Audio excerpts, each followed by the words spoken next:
Hello everyone. In this video, I am explaining compare instruction of 8085 instruction set, which is a part of logical group. तो logical group में ये दो instructions है जो इस video में कवर करेंगे, compare and CPI. Now CMP इसका फॉर्मेट है, it may be CMP R यानी कोई भी एक रजिस्टर हो सकता है B C D E H L में से, या तो फिर CMP M. जब CMP M है इसका मतलब ये मेमोरी के बारे में है, data is stored in the memory. लेकिन ये कंपेयर इंस्ट्रक्शन है, यानी दो नंबर को कंपेयर करना है. तो दो नंबर में से एक नंबर हमेशा रहेगा एक्यूमुलेटर में. Instruction is compare the contents of accumulator with the contents of operand. Compare करना है जो एक्यूमुलेटर में एक नंबर स्टोर है उसको किसी भी एक नंबर के साथ, या तो हो सकता है कोई भी एक रजिस्टर में स्टोर, या तो हो सकता है किसी मेमोरी लोकेशन में. कंपैरिजन में अगर जब हम दो नंबर करते हैं तो क्या होगा, या तो एक्यूमुलेटर का नंबर दूसरे रजिस्टर के नंबर से बड़ा होगा, या तो एक्यूमुलेटर का नंबर सेम होगा, या तो एक्यूमुलेटर का नंबर छोटा होगा. तीन में से कोई भी एक ऑप्शन हो सकता है. यहाँ पे हमने एग्जांपल किया है कंपेयर एच. इसका मतलब हमें करना है एक्यूमुलेटर में जो स्टोर है उस नंबर को कंपेयर करना है जो भी एच रजिस्टर में स्टोर है उसके साथ. इसमें जो भी है क्या होता है, कंपेयर इंस्ट्रक्शन में सब्ट्रैक्शन होता है. कैसे सब्ट्रैक्शन होगा कि एक्यूमुलेटर के कंटेंट्स में से दूसरा जो भी मेंशन्ड रजिस्टर है उसके कंटेंट सब्ट्रैक्ट होंगे. लेकिन ये सब्ट्रैक्ट इंस्ट्रक्शन नहीं है, इसलिए इसका रिजल्ट एक्यूमुलेटर में नहीं जाएगा, सिर्फ फ्लैग्स अफेक्ट होंगे. कौन से फ्लैग्स अफेक्ट होंगे, ये जो हमने फ्लैग्स में ऑलरेडी पढ़ चुके हैं, कैरी फ्लैग, जीरो फ्लैग और साइन फ्लैग. इसमें हमें पैरिटी फ्लैग और ऑक्सिलरी कैरी फ्लैग से कोई लेना देना नहीं है, हमें सिर्फ ये तीन फ्लैग से ही कंसर्न रखना है. तो अभी उसमें एक फर्स्ट केस लेते हैं कि अगर एक्यूमुलेटर के कंटेंट्स ये एच रजिस्टर के कंटेंट से बड़े हैं तो क्या होगा. तो सपोज एक्यूमुलेटर में 5 है, ये एग्जांपल है जस्ट, और एच रजिस्टर में 2 है, तो रिजल्ट क्या आएगा हमारा 3 आएगा, और जिसमें कोई कैरी जनरेट नहीं होगा, बोरो जनरेट नहीं होगा, और रिजल्ट हमें मिलना चाहिए पॉजिटिव, क्योंकि हम लोग क्या कर रहे हैं, बड़े नंबर से छोटा नंबर माइनस कर रहे हैं. याद रखना है कभी भी अगर हम लोग बोलते हैं कि कंपेयर एम तो एक्यूमुलेटर माइनस मेमोरी के कंटेंट, अगर हम बोलते हैं कंपेयर बी तो एक्यूमुलेटर के कंटेंट्स माइनस रजिस्टर बी के contents, compare H accumulator. Subtraction हमेशा एक्यूमुलेटर के कंटेंट से ही होगा, from the contents of accumulator. Result ये एक्यूमुलेटर में नहीं जाने वाला है.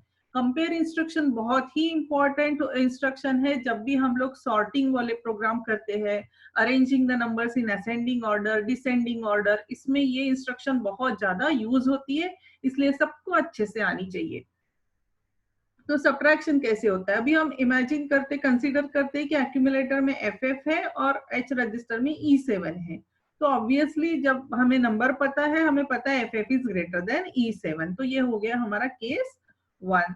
तो सब्ट्रैक्शन होगा दोनों नंबर का, ये है FF 11111111 और ये है E7 1110 एंड 0111.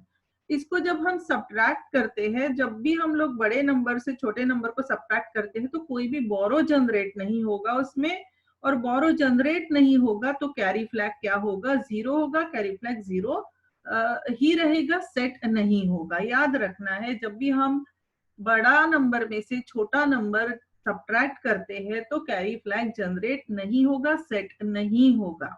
ओके, तो ये हो गया कैरी के बारे में. अब हमारा रिजल्ट क्या है, एक नंबर बड़ा है दूसरा नंबर छोटा है, तो कोई तो एक नंबर आएगा, तो ये नॉन जीरो रिजल्ट है. नॉन जीरो है मतलब जीरो फ्लैग क्या होगा हमारा, 0 होगा.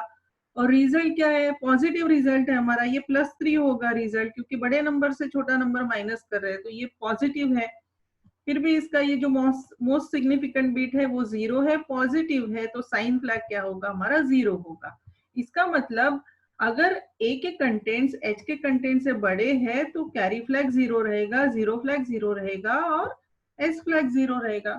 अब उल्टा सोचते हैं कि हमें पता ही नहीं है कि एक्यूमुलेटर में क्या है और रजिस्टर एच में क्या है, और हमें पता करना है कि कौन सा नंबर बड़ा है, या तो फिर हमें पता करना है कि एक्यूमुलेटर के कंटेंट्स बड़े हैं या नहीं है. तो क्या करेंगे हम लोग ये कंपेयर एच इंस्ट्रक्शन एग्जीक्यूट करेंगे. एग्जीक्यूट करने के बाद ये फ्लैग के स्टेटस चेंज करेंगे चेक करेंगे, और जब हमें पता चलेगा कि सी बी 0 है, जेड बी 0 है और एस बी 0 है, इसका मतलब है कि ए में जो भी नंबर है वो एच से बड़ा है। Okay, so this is how we use compare instruction. अभी दूसरा केस देखते हैं जिसमें कि अश्यूम करते हैं कि a is equal to H, यानी a में भी सपोज 5 है और h में भी 5 है, तो रिजल्ट हमारा क्या होना चाहिए? 0 होना चाहिए, वेरी ऑब्वियस। तो एक नंबर अश्यूम करते हैं, h में भी E7 है और एक्यूमुलेटर में भी E7 ही है, तो क्या होगा? फिर से E7 माइनस E7 हो जाएगा और रिजल्ट हो गया 0। ऑब्वियसली जब सेम नंबर माइनस करते हैं तो कोई बोरो नहीं जनरेट होता है, कोई कैरी नहीं जनरेट होता है, तो कैरी जनरेट नहीं होगा तो कैरी फ्लैग हो जाएगा हमारा 0। फिर जीरो फ्लैग क्या होगा? जीरो फ्लैग सेट होगा। Now the result of this operation is 0। Compare करने के बाद ये जो सब्ट्रैक्ट हुआ है उसके बाद जो रिजल्ट है हमारा 0 है, और जब रिजल्ट 0 होता है तो जीरो फ्लैग हमेशा सेट होता है। रिजल्ट हमारा पॉजिटिव है, निगेटिव नहीं है। रिजल्ट पॉजिटिव होता है तो साइन फ्लैग होता है 0। इसका मतलब जब if a is equal to h तो हमें क्या मिला? c equal to 0, z equal to 1 and s equal to 1। अभी उल्टा सोचते हैं, हमें नहीं पता है कि h रजिस्टर में क्या है, हमें नहीं पता है कि एक्यूमुलेटर में क्या है, लेकिन फिर भी हमें पता करना है कि वो इक्वल है या नहीं है। हम क्या करेंगे? कंपेयर एच इंस्ट्रक्शन एग्जीक्यूट करेंगे। एग्जीक्यूट करने के बाद ये फ्लैग्स का स्टेटस चेक करेंगे, क्योंकि ये स्टेटस फ्लैग्स है, और अगर हमें ये पर्टिकुलर कॉम्बिनेशन मिलता है तो इसका मतलब है कि ए और एच के कंटेंट्स सेम है। और ये किस टाइप के प्रोग्राम में यूज होता है इक्वल वाला? अगर बहुत सारा 100 नंबर्स का डेटा हमारे पास है और एक दूसरा कोई तो नंबर है और हमें चेक करना है कि ये जो हमारे पास गिवन नंबर है वो गिवन डेटा में अवेलेबल है या नहीं है, तो उसमें क्या करते हैं? हर एक ये जो गिवन नंबर है ये हर एक नंबर के साथ हमें कंपेयर करना होता है, और उस जगह हम लोग क्या करते हैं? इस टाइप का कॉन्सेप्ट यूज करते हैं हम लोग। Every time we will compare it and then will check what is the status. और जब भी हम यहाँ पे ये मिल जाएगा, समझ लो कि दोनों में एक नंबर है और हमें वो नंबर मिल गया है। तो ये तो हो गया एप्लीकेशन इंस्ट्रक्शन का, लेकिन कैसे वर्क करती है? तो इस तरह से ये इंस्ट्रक्शन वर्क करती है। केस 2 हो गया। अभी केस 3 क्या होगा कि a is less than h, तो अगर a में 3 है और h में 5 है तो रिजल्ट क्या होगा? निगेटिव होगा रिजल्ट। और इसमें क्या होता है? बोरो जनरेट होता है, कैरी जनरेट होता है। अभी अज्यूम करो एक्यूमुलेटर में 22 है और h में है E7, तो E7 इज ग्रेटर देन 22। ये सारे हेक्स नंबर के साथ हम लोग कर रहे हैं, लेकिन एक्चुअली किस में होता है कैलकुलेशन? कैलकुलेशन हमेशा बाइनरी में होता है। ये 22 बाइनरी में कन्वर्ट होगा, E7 बाइनरी में कन्वर्ट होगा, और फिर ये सब्ट्रैक्शन होगा। सब्ट्रैक्शन के बाद हम क्या कर रहे हैं कि बड़ा नंबर छोटे नंबर से माइनस कर रहे हैं, इसलिए यहाँ पे क्या हो रहा है? बोरो जनरेट हो रहा है, और जब भी बोरो जनरेट होता है तो carry flag will set to 1। Result क्या है? रिजल्ट नॉन जीरो है। जब भी रिजल्ट नॉन जीरो है तो जीरो फ्लैग होता है 0। देखो, कंपेयर इंस्ट्रक्शन समझने के लिए आपको फ्लैग्स पता होने चाहिए, तो फ्लैग्स वाला वीडियो आपको इसके पहले देख लेना चाहिए। रिजल्ट क्या है? निगेटिव है रिजल्ट, क्योंकि हम लोग बड़ा नंबर माइनस कर रहे हैं छोटे से, तो निगेटिव जब होता है रिजल्ट तो अब साइन फ्लैग क्या होता है? 1 होता है। इसका मतलब if a is less than h then c is equal to 1, z equal to 0 and s is equal to 1। अब दूसरा सिचुएशन अंडरस्टैंड करते हैं कि हमें नहीं पता है एक्यूमुलेटर में क्या है और एच में क्या है, और हम लोग क्या करेंगे? कंपेयर एच इंस्ट्रक्शन एग्जीक्यूट करेंगे। और अगर हमें ये पैटर्न मिलता है, अगर हम फ्लैग्स चेक करते हैं स्टेटस, और अगर हमें ये पैटर्न मिलता है तो समझ लो कि whatever number is there in the accumulator it is less than the number stored in H register। अब दूसरा देखो, अब इसी में आप m लिख लो। अगर यहाँ पे m लिखोगे इसका मतलब क्या है कि ये number is stored in memory location. कौन सा मेमोरी लोकेशन? जिसका एड्रेस कहाँ स्टोर है? HL रजिस्टर पेयर में है। तो ये हम लोग m वाला कंसेप्ट काफी बार पहले भी पढ़ चुके हैं। अब दूसरा देखते हैं CPI। CP stands for compare, और I किस लिए होता है? I is for immediate data, that means 8-bit data is available in the instruction. इसका मतलब अभी कंपेयर क्या करना है? कंपेयर करना है एक्यूमुलेटर में जो नंबर है स्टोर्ड, उसे कंपेयर करना है ये जो स्पेसिफाइड 8-bit डेटा है, इंस्ट्रक्शन में 8-bit डेटा है, उसके साथ इसे कंपेयर करना है। ये क्या हो गया, ऑपरेंड हो गया। कैसे, क्या है, the second byte data that means this is compared with the contents of accumulator. इसमें रिजल्ट, इसमें भी सब्ट्रैक्शन ही होता है लेकिन इसमें रिजल्ट कहीं नहीं जाएगा। ओके, तो accumulator contents will not change, compare instruction will not change the contents of accumulator।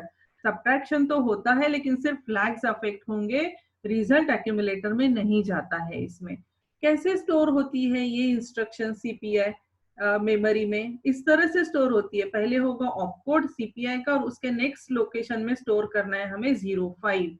Y 05 immediately बाद में, क्योंकि 05 is the part of instruction. तो इस इंस्ट्रक्शन का लेंथ क्या हुआ, 2 बाइट हुआ।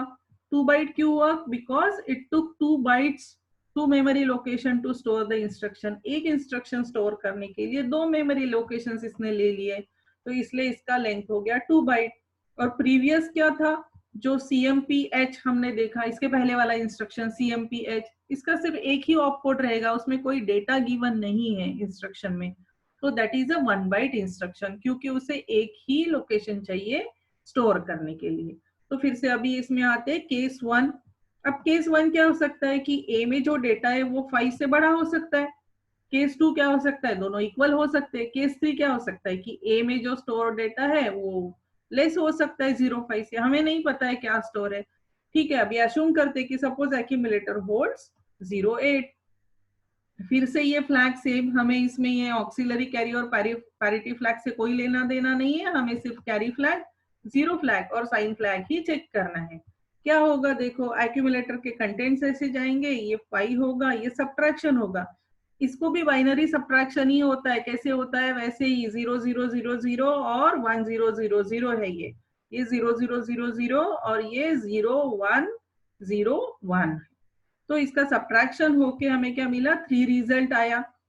ये पॉजिटिव रिजल्ट है, ये नॉन जीरो रिजल्ट है।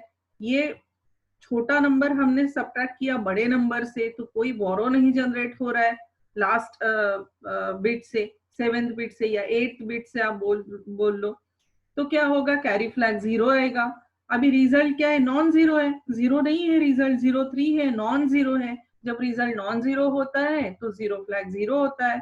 और रिजल्ट हमेशा पॉजिटिव होगा क्योंकि हमने छोटा नंबर सब्ट्रैक्ट किया है बड़े नंबर से। तो साइन फ्लैग क्या होगा, 0 होगा, पॉजिटिव है रिजल्ट। इसका मतलब क्या है कि if a is greater than data, यानी एक्यूमुलेटर में जो भी नंबर है वो अगर डेटा से बड़ा है तो ये कॉम्बिनेशन मिलता है। तो अभी अशुम करो उल्टा कंडीशन कि हमें नहीं पता है एक्यूमुलेटर में क्या स्टोर किया हुआ है और हम लोगों ने क्या किया है, ये इंस्ट्रक्शन एग्जीक्यूट की है। इंस्ट्रक्शन एग्जीक्यूट करने के बाद अगर हमें ये स्टेटस मिलता है फ्लैग्स का, तो समझ लो ए में जो भी नंबर है ये स्पेसिफाइड नंबर से बड़ा है। फिर दूसरा सिचुएशन लेते हैं, दूसरा केस लेते हैं। इस केस में ए में भी जो डेटा है वो ये स्पेसिफाइड डेटा के इक्वल है, तो एक्यूमुलेटर में भी 5 है और ये इसे भी हम लोग इस तरह से कंपेयर करेंगे। तो इसी तरह से ये क्या होगा, सब्ट्रैक्शन होगा। सब्ट्रैक्शन होने के बाद हमें मिलेगा रिजल्ट 00। अब इसमें भी कैरी जनरेट होगा, बोरो जनरेट होगा, नहीं होगा इसमें बोरो जनरेट। और लेकिन इसमें अभी रिजल्ट 0 है। अब बोरो जनरेट नहीं हुआ तो कैरी फ्लैग क्या होगा, 0 होगा और रिजल्ट 0 है। याद रखना है, जब भी रिजल्ट 0 होता है तब 0 फ्लैग क्या होता है, इट विल सेट टू 1। अब साइन क्या है, ये नंबर पॉजिटिव है, ये नंबर पॉजिटिव है तो साइन फ्लैग क्या होगा, 0 होगा। इसका मतलब अगर ये दोनों डेटा इक्वल है, यानी ए के कंटेंट्स और स्पेसिफाइड डेटा सेम है, तो हमें ये कॉम्बिनेशन मिलता है। तो अभी उल्टा सिचुएशन, हमें नहीं पता एक्यूमुलेटर में क्या है, लेकिन फिर भी हमें पता करना है कि वो इक्वल है या नहीं है। तो क्या करेंगे, ये इंस्ट्रक्शन एग्जीक्यूट करेंगे और अगर हमें ये पैटर्न मिलता है तो समझ लेंगे कि दोनों में सेम नंबर है, यानी एक्यूमुलेटर में वही नंबर है जो इंस्ट्रक्शन में स्टोर किया हुआ है। अभी तीसरा केस, तीसरे केस में A hold smaller number than specified data. तो अभी हमने 3 लिया है, छोटा नंबर लिया है और ये डेटा है बड़ा नंबर। फिर से ये क्या होगा, अभी 3 - 5 होगा। अब हम बड़ा नंबर छोटे नंबर से माइनस कर रहे हैं तो हमारा रिजल्ट क्या होगा, -2 होगा, निगेटिव होगा। इसमें क्या होगा, बोरो जनरेट होगा इसमें, क्योंकि हम लोग क्या कर रहे हैं, बड़ा नंबर छोटे नंबर से माइनस कर रहे हैं। तो इसमें क्या होता है, एक बोरो जनरेट होता है, कैरी जनरेट होता है। तो उस केस में क्या होता है, carry flag will set to 1। Result non zero है, रिजल्ट नॉन जीरो है तो जीरो फ्लैग क्या है, 0 है। अभी रिजल्ट निगेटिव है, जब भी रिजल्ट निगेटिव होता है तो साइन फ्लैग क्या होता है, 1 होता है। इसका मतलब अगर ए का नंबर ये स्पेसिफाइड डेटा से छोटा है तो हमें क्या कॉम्बिनेशन मिलता है, ये कॉम्बिनेशन मिलता है। चाहे जो भी नंबर हो यहाँ पे, चाहे जो भी डेटा यहाँ पे हो, लेकिन अगर ये कंडीशन सेटिस्फाई होता है तो यही पैटर्न होगा। तो अभी क्या है, अगर हमें नहीं पता है कि एक्यूमुलेटर में क्या है तो हम लोग क्या करेंगे, ये इंस्ट्रक्शन एग्जीक्यूट करेंगे और ये पैटर्न चेक करेंगे। अगर हमें ये पैटर्न मिलता है तो हम लोग समझ लेंगे कि ए इज लेस देन डेटा। तो सेम, अगर हमने इंस्ट्रक्शन ये एग्जीक्यूट की, अगर हमें ये पैटर्न मिलता है, मतलब ए इज लेस देन डेटा। अगर हमें प्रीवियस इंस्ट्रक्शन वाला पैटर्न मिलता है, कौन सा प्रीवियस वाला, ये वाला पैटर्न मिलता है तो ए इज इक्वल टू डेटा। और उसके भी पहले वाला अगर पैटर्न हमें मिलता है, कौन सा, ये पैटर्न, तो इसका मतलब ए इज ग्रेटर देन डेटा। यानी हमें क्या करना है, सिर्फ इंस्ट्रक्शन एग्जीक्यूट करना है और हमें क्या करना है, चेक करना है कि हमें कौन सा पैटर्न मिलता है, और according to given pattern then we can take a decision. तो this was about compare instruction. बहुत इंपॉर्टेंट है, प्रोग्राम्स में यूज होती है। जब भी हमें असेंडिंग ऑर्डर में प्रोग्राम लिखना है, डिसेंडिंग ऑर्डर में प्रोग्राम लिखना है, सर्च ऑपरेशन है, यानी एक नंबर डेटा में सर्च करना है या नहीं, तो ऐसे बहुत सारी जगह में कंपेयर इंस्ट्रक्शन यूज होता है। अगर आपको अच्छे से समझ में आई है तो आपको प्रोग्रामिंग भी इजी होगी। तो नेक्स्ट वीडियो जो होगा वो होगा रोटेट इंस्ट्रक्शन पे। This is also a logical group. Instruction बहुत सिंपल होती है रोटेट इंस्ट्रक्शन। आपको अगर कंपेयर इंस्ट्रक्शन समझ में नहीं आई है तो you can always ask. Thanks for watching the video.